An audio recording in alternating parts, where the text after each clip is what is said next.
U.S., I was borrowing your language when you described the whole situation as strange, but the charges are pretty troubling. I mean, when you have a standing senator saying this place was a hotbed of spying and intellectual property theft, I mean, how do we allow it to go on for this long? Well, thank you for having me, Kelly. Listen, I do believe that this should be taken seriously. To have a country close its entire consulate and only give them 3 days to do so suggests to me that intelligence is strong, that there was something nefarious going on at the consulate in Houston. Now, I will say that burning documents at a consulate isn't necessarily nefarious. What's strange, and I come back to that, is that the Chinese were doing this outside in the dark in the courtyard. So one would expect that there would be better ways to do this than being outside in the courtyard. But let me just say that I think, with respect to what the Chinese are likely to do, it is true that they have already said they will exercise countermeasures.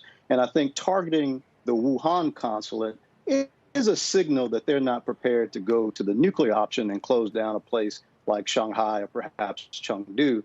And what we know about Wuhan, the epicenter of the coronavirus for the Chinese, is that there was already a skeletal staff in place in Wuhan because we extracted our diplomats from Wuhan back during the start of the coronavirus. David, I'll turn to you. So if China does say not only potentially closing Wuhan, even if they did threaten some of the larger, more important consulates and embassies, what would the practical implication of that be, and how might the U.S. then respond? Well, unfortunately, it feels like it's developing into a bit of a tit for tat. We've had discussions of the U.S. taking a very firm stand on the South China Sea recently for the first time.